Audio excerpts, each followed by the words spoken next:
Gently দিতে পারি, সেজন্য আমরা দিয়ে নিলাম।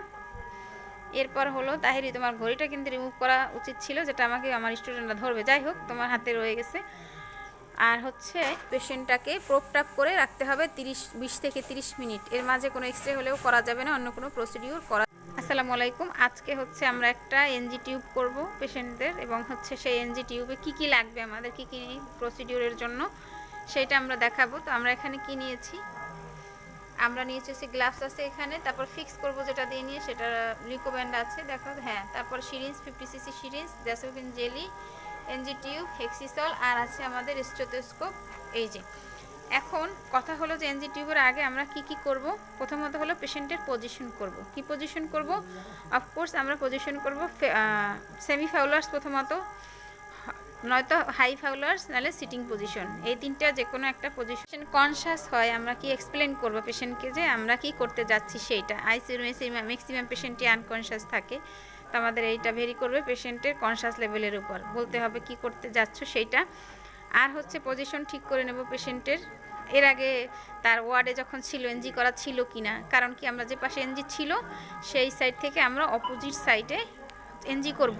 যেহেতু আমাদের এই পেশেন্ট অনেক দিন ভর্তি আছে, ওনার হচ্ছে অবশ্যই এনজি ছিল, খুলে ফেলছে, আমরা ওই নাকে দিব না, অন্য নাকে দিব। হ্যাঁ, আর ইয়ে দেখাও তো এনজি, এটা দেখাও কত সুন্দর করে কেটে নিছো এটা।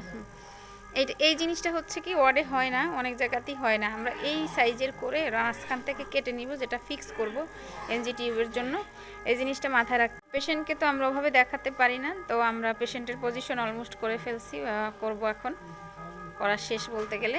যে পেশেন্টটাকে করব, আমরা কি করব, জ্যাসোফিন জেলি নিয়ে নিব। এটা আমি হাতের উপরে গ্লাভসের উপরে নিয়ে নিতে পারি, অথবা যে নাকে আমি করব সেই নাকের পাশে দিয়ে, যাতে স্টুডেন্টরা ধরবে। যাই হোক, তোমার হাতে রয়ে গেছে। আর হচ্ছে এরপর হলো আমাকে একটা মাপ নিতে হবে, ঠিক আছে? এয়ারলোব থেকে শুরু করে টিপ অফ যে নোজ, দেখো মাপটা নিয়ে নিচ্ছি আমরা, এয়ারলোব থেকে টিপ অফ নোজ পর্যন্ত আমরা একটা মাপ নিয়ে নেই। এরপর হলো আর বাকি যেটা থাকে এটা ওই সোজা থেকে নাভি পর্যন্ত, নাভির উপর পর্যন্ত যে সাইজটুকু যতটুকু আছে, এটা হচ্ছে 16 সাইজের একটা অ্যাডাল্ট সাইজের রমসন যে কম্পোনেন্ট। হ্যাঁ, ঠিক আছে।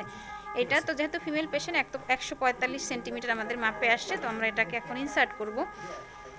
এরপর হচ্ছে এনজি টিউব ইনসার্ট করার পরে, আমরা তো এখন ইনসার্ট করতে যাচ্ছি, করার পরে কিছু কেয়ার আছে। আমি এরপর হচ্ছে আমাদের কিন্তু এনজি করা হয়ে গেছে, আমরা এটাকে এভাবে ফিক্স করে দিতেছি। এই যে এটা একটু দেখাই না, যাতে দেখলে আর কি ভালো লাগে আপনাদের। এই যে এভাবে করে আমরা ফিক্স করে দিব।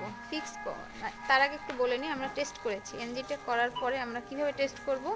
প্রথমত হলো আমরা একটু পানিতে রেখে সেখানে হচ্ছে টেস্ট করতে পারি, বুদবুদ শব্দ হবে।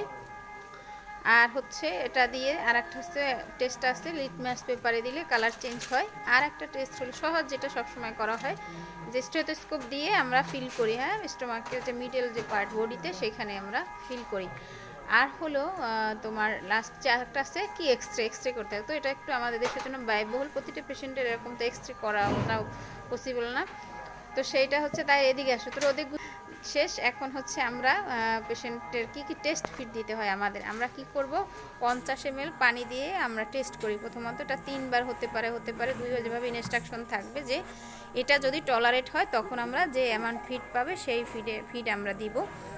তারপর হলো যে আমরা একটা পেশেন্টকে এনজি করার পরে তাকে কত সময় ধরে এভাবে বসিয়ে রাখবো। অবশ্যই যখন ফিড দিতে হবে, ফিড দিব আমরা সেমি ফাউলার্স, হাই ফাউলার্স পজিশন অথবা 90। তোমরা কিন্তু আমরা তো এরপর আমরা কি করব, আমরা অপেক্ষা করব যে যদি টলারেট হয় আমরা টেনে দেখব, যেটা আমি দিলাম সেটা চলে আসে কিনা। এইটা অনেক নিয়ম আছে, যদি 2 বার ফিট দেওয়ার পরে আমরা টেনে দেখি, বা যেটা দেই সেটা যদি আসে বা 50-এর বেশি আসলে আমরা ফিটটাকে হোল্ড করে রাখি। ফিট যদি দেওয়া হয়ে গেল, ফিট দেওয়ার পরে আমাদেরকে কি খেয়াল রাখতে হবে, যে এই পেশেন্টটাকে প্রোপটাপ করে রাখতে হবে 20 থেকে 30 মিনিট। এর মাঝে কোনো এক্সরে হলেও করা যাবে না, অন্য কোনো প্রসিডিউর করা যাবে না, তাহলে পেশেন্ট অ্যাসপিরেশন হয়ে পেশেন্টের ক্ষতি হয়ে যাবে। হ্যাঁ, এইটা বলতেছি আমার নার্সিং স্টুডেন্টদের। তো থ্যাংক ইউ অনেক, ফাহিম, অনেক থ্যাংক ইউ তোমাকে এই যে এটা করার জন্য।